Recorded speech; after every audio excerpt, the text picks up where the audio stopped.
ఈరోజు మనం 139వ మేడేని ఖమ్మం నగరం గౌనదపాలెం సెంటర్లో జరుపుకుంటా ఉన్నాం.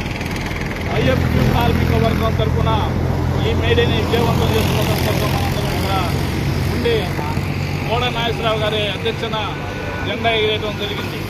మిత్రులారా, ఈ మేడే ఎందుకు వచ్చింది, ఈ మేడే ఏ ఫలితంగా వచ్చింది అని చెప్పి మనం ఒకసారి ఆలోచన చేస్తే 16 గంటల పని దినాన్ని 8 గంటల పని దినంగా ప్రకటించాలని చెప్పేసి, యంత్రాల మధ్య నలుగుతున్న జీవితాలని శాశ్వతంగా ఉండాలని చెప్పేసి కోరుకునే సమయంలోనే సింగపూర్ నగరంలో హేమో మార్కెట్లో కార్మికులందరూ పోగయి పెట్టుబడిదారీ వ్యవస్థకి, పెట్టుబడిదారీ కాంట్రాక్టు వ్యవస్థకి వ్యతిరేకంగా పోరాడదామని చెప్పేసి నిర్మిస్తుంటున్న క్రమంలోనే పెట్టుబడిదారులు కార్మికుల మీద అనిశ్చితంగా కాల్పులు చేసి కార్మికుల్ని చంపేయడం జరిగింది.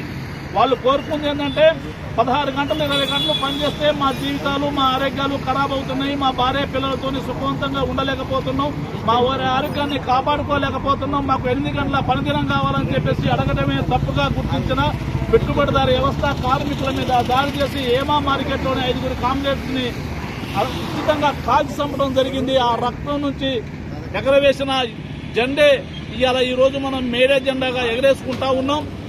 ఈ భారతదేశంలో బీజేపీ ప్రభుత్వం, నరేంద్ర మోడీ ప్రభుత్వం 44 కార్మిక చట్టాలని 4 కోడులుగా మార్చి కార్మికుల శ్రమని, కార్మికుల శక్తిని పెట్టుబడిదారులకి దారాదత్తం చేయడానికి, మన శ్రమని వాళ్ళకి అమ్మటానికి అంబానీ, ఆదానీ, జిందాల్ లాంటి కంపెనీలకి మన శ్రమని దోసిపెట్టడానికి ఇలా 8 గంటలు ఆనాడు సాధించుకున్న 8 గంటల పని దినాన్ని మళ్లీ 12 గంటలకి పెంచుతూ 4 లేబర్ కోడ్లు చేసేసి కార్మికులకు ఉరేస్తా ఉన్నాడు.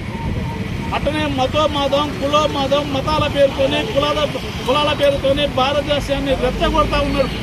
అట్టనే స్త్రీలని మానసికంగా వేధిస్తూ చంపుతా ఉన్నాడు. మణిపూర్ లో మతం పేరుతోని స్త్రీలని అర్ధనగ్నంగా ఊరేగించి వాళ్ళని రేప్ చేసి నడి బజార్లలో కాల్చి చంపుతున్న నరేంద్ర మోడీ నిమ్మకి నీరెత్తినట్టుగా, ఏమీ తెలియనట్టుగా వ్యవహరిస్తా ఉన్నాడు.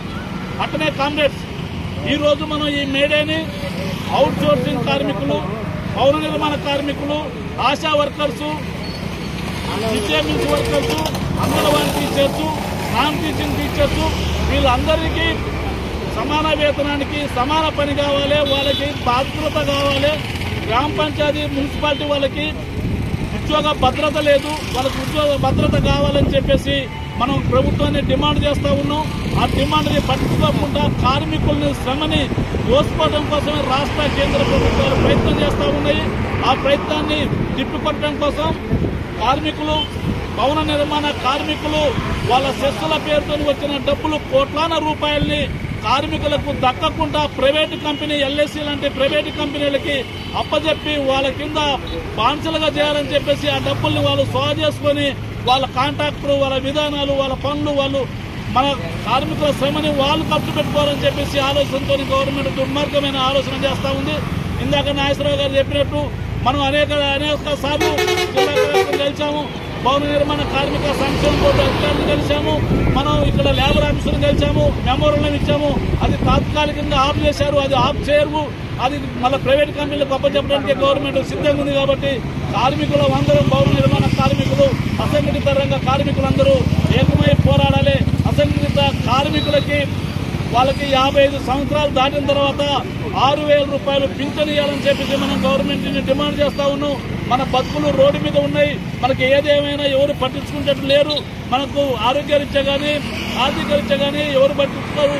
మనకు శ్రమ ఉన్నంత, శక్తి ఉన్నంత వరకే శ్రమ చేయగలుగుతున్నాం. శక్తి తగ్గిపోయిన తర్వాత మనం కింద ఏడవాళ్ళ కింద బతకాల్సి వస్తుంది. కాబట్టి ఈ శక్తిని సాధించుకోవడానికి, శ్రమని దక్కించుకోవడానికి ఐఎఫ్టీ కార్మిక వర్గం ఎప్పుడు కార్మికుల తరఫున అండగా ఉండి వాళ్ళ పక్షాన పోరాడుతుంది.